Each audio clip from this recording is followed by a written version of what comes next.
And while you were being treated here, there were numerous things. You had complaints of just random muscle spasms in your back. Right. And no one was able to tell you why your back would spasm up. It was just something you would get from time to time. And of course, you talk about combat events where you've had to rappel out of a helicopter and under fire and had to let go of the rappelling line and hit the ground kind of hard with all the military packs and material.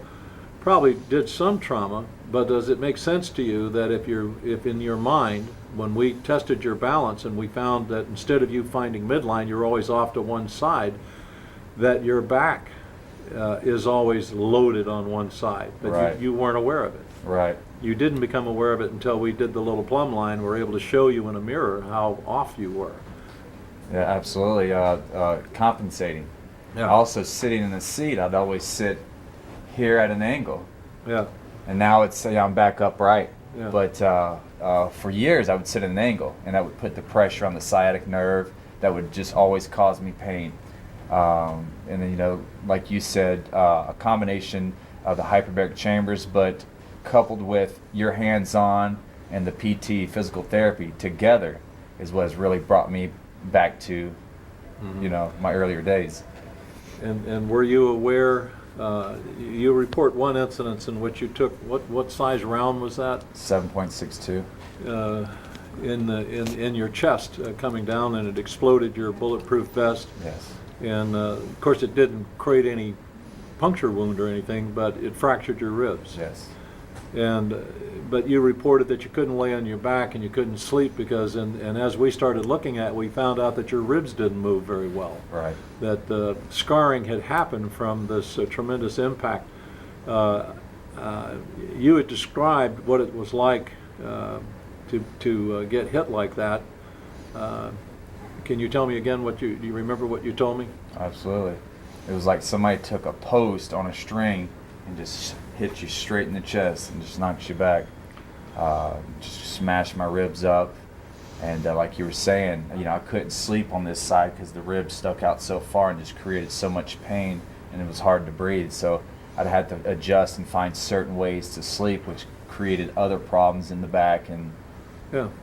So that also interfered with sleeping, but and so some of the physical therapy that we did for stretching the ribs and all that seemed to now have you so that you can feel your rib cage move better. Now I can sleep on my left side with my hands up, and I have the flexibility and the floating ribs now to where I can move around.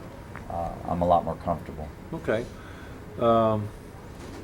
Also, we want to. There's a whole team of people who helped get you here. The Red Cross. There's a division of the Red Cross that is specific to Iraqi and Afghanistan veterans. They've done a wonderful thing about helping you guys travel and get here in rooms and meals. And they've been really excellent. GI Talk Radio has been trying to, and also been instrumental in helping you get here through Dr. Hall and Tom Graber. In general, how do you think your experience has been here? Oh, it's absolutely been great. We greatly appreciate the American Red Cross for helping us get the room, providing us a place to stay, food cards to help with the food, and as well as money for transportation. Dr. Hall for just contacting me out of the blues one day, and he was just very concerned. And on days when I'd have down days and wouldn't return his call, he would keep calling, and he stayed with it. And then coming here, the staff here we've just enjoyed our time because all the staff here has just been great to us. The down days, what do you mean by down days? I have, with the depression and the PTSD, I'll have days where, I avoid people, I avoid things. I'll go in a dark room and just get away from things, and people call and I just don't want to deal with situations. And I had a lot of those before I was coming here. How does that feel now? Do you still? Every once in a while, but it's greatly decreased. I'll have them maybe once every. I've had two since I've been here in 4 weeks, where I'd have them 2 or 3 times a week before. Yeah. And Dr. Gann was a forensic psychologist that did an early test on you, and then last evening you went through another 5 hours of psychological testing. how would you compare, in your mind, how did you compare the first 5 hours of intensive testing like that with the same last evening? What would you, how did you? Well, we haven't got the test results back, but I can tell just by going through it, I could tell with confidence that the test is going to be, has greatly changed. The improvements that you'll see, I can personally feel.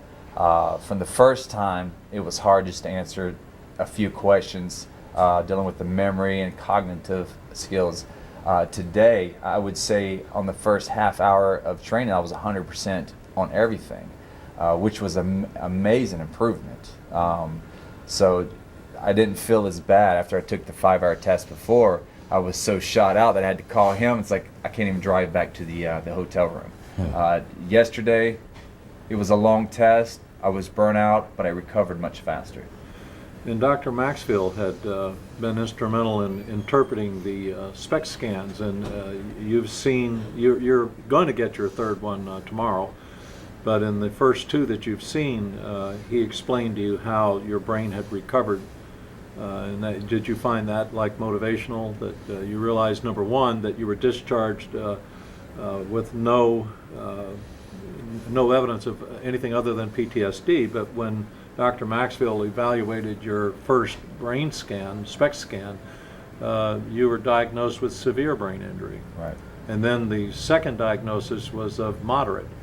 And so we're going to be, we know just from your affect and your personality changes and the things that we've seen here, along with the physical changes, that we have every reason to believe to anticipate this third SPECT scan, which is to help us get an idea of how the brain is functioning.